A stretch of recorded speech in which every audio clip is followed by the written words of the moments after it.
Hello everyone, I hope you are doing well.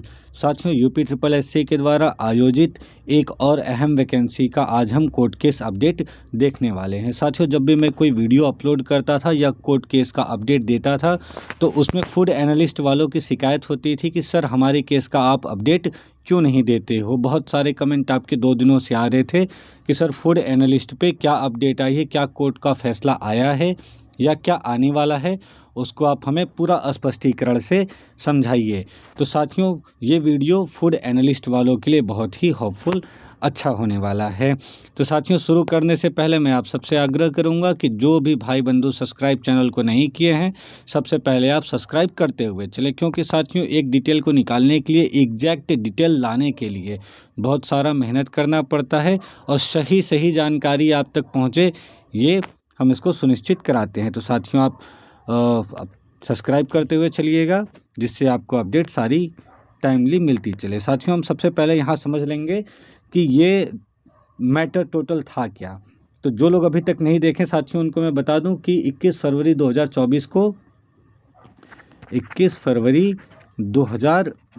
को UP triple SC क्या करता है कि वैकेंसी निकालता है और उसका नाम देता है फूड एनालिस्ट। कितने पदों पे?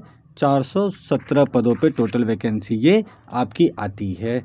अब जैसे ही ये वैकेंसी आती है, कुछ छात्र जो होते हैं वो पहुंच जाते हैं कोर्ट। अब कोर्ट में जाने के बाद वो अपना ये आर्गूमेंट देते हैं कि सर पहले जो 60 वैकेंसी हमें बताई गई थी, अब जो वैकेंसी उसमें क्या करी गई है, 360 पद बढ़ाकर दिए गए हैं। और जबकि और इसमें क्या किया गया है कि पेट को अनिवार्य कर दिया गया है। तो साथियों, उन्होंने बताया कि जो ये वैकेंसी आई है, ये आपकी जो नए 360 पद सृजन हुए हैं, ये आपके नवंबर 2023 में सृजित हुए हैं। लेकिन जो पेट आपका पेपर हो चुका था वो अक्टूबर 2023 में पेपर आपका हो चुका था। तो जो पहले अक्टूबर में पेपर दे लिए हैं, उनको तो पता नहीं था कि अब ये फूड एनालिस्ट की वैकेंसी आएगी, तो हम उसकी तैयारी कैसे करेंगे। तो आप ये क्या करो कि पेट को हटाओ और हम सबको मौका दो, क्योंकि ये आयोग ने पहले नहीं बताया था। तो कोर्ट ने क्या कहा कि ये इलाहाबाद बेंच में ये केस आपका फाइल हुआ था।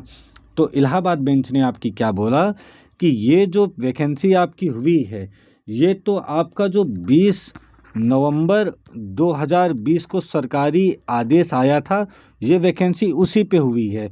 तो आपको 2020 में ही बता दिया गया था कि सारी वैकेंसियाँ आप जो होंगी ग्रुप सी की, वो आपकी पेट के माध्यम से होंगी।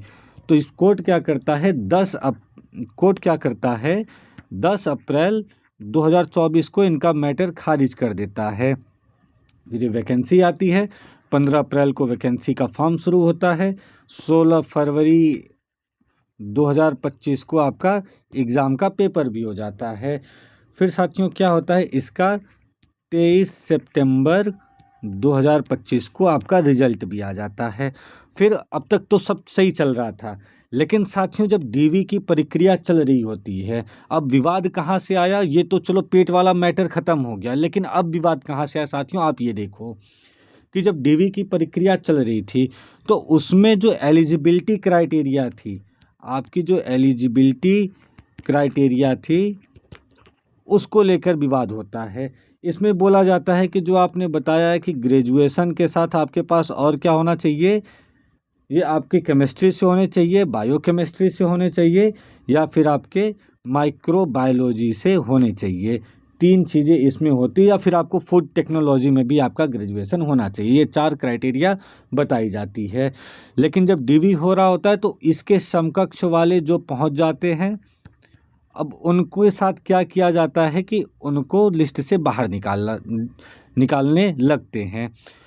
तो जब उनको नहीं लिया जाता है तो ये, और कुछ रिजर्वेशन का भी मैटर होता है कि जो अन्य पद थे उसमें आप रिजर्वेशन को सही से फॉलो नहीं कर रहे हो। जो कम नंबर वाले हैं उनको आप सीट दे रहे हो, जो ज़्यादा नंबर वाले हैं रिजर्वेशन में उनको आप सीट नहीं दे रहे हो। तो ये 2-3 मुद्दे उनके बनते हैं, एक तो समकक्ष वाली एलिजिबिलिटी का, और दूसरा एक रिजर्वेशन के क्राइटेरिया को, कि आप कैसे पोस्ट का निर्धारण कर रहे हो।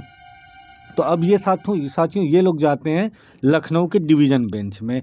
अब उसमें जाने के बाद क्या होता है, आपको यहाँ देखने को मिलेगा, ये पंकज कुमार एंड 9 अदर्स, ये लोग जो होते हैं ये चले जाते हैं आपके कोर्ट में, लखनऊ के डिवीज़न बेंच में, मतलब डबल बेंच में ये सुनवाई होती है। तब इनकी सुनवाई की प्रक्रिया पहली तारीख इनकी 28/3 को लगती है और फिर ऐसे ऐसे करते करते इतना 3/8 तक ये आ जाता है। अब साथियों इनका इस बीच में रिजल्ट वगैरह सारा इनका तो आ चुका होता है, तो रिजल्ट से अभी कोई मतलब है नहीं। इनकी एलिजिबिलिटी क्राइटेरिया और रिजर्वेशन का इशू फंसा हुआ था। लोअर पीसीएस वाले, इनसे आप कंफ्यूज मत करिएगा। साथियों चैनल को सब्सक्राइब करते चलिए। तो अब यहाँ क्या हुआ कि सारी सुनवाई होने के बाद ये आपको 3/8/2026 को जजमेंट रिजर्व हो चुका है। ये साथियों आपका यहाँ देखोगे कि 3/8/2026 को इसमें एक ऑर्डर भी आया था, जिसमें कि कोर्ट ने बता दिया है कि चाहे आपके रिस्पोंडेंट हैं या फिर जो पेटिशनर है, दोनों की बात को सुना जा चुका है। अब अंतिम फैसले का आप लोग इंतज़ार करिए। तो साथियों अब 3 अगस्त को ये ऑर्डर रिजर्व हो चुका है। अब कभी भी कोर्ट इसका फैसला एक अच्छे दिन पे सुना सकती है। तो ये हो सकता है जिस हिसाब से सुनवाई हुई है केस की तत्परता के साथ, उस हिसाब से लग रहा है कि इस केस में कुछ अच्छा आपको देखने को मिल सकता है, क्योंकि इसमें अनियमितताएं, एलिजिबिलिटी क्राइटेरिया को लेकर काफ़ी अस्पष्टीकरण था, एम्बिग्यूटी बहुत सारी थी।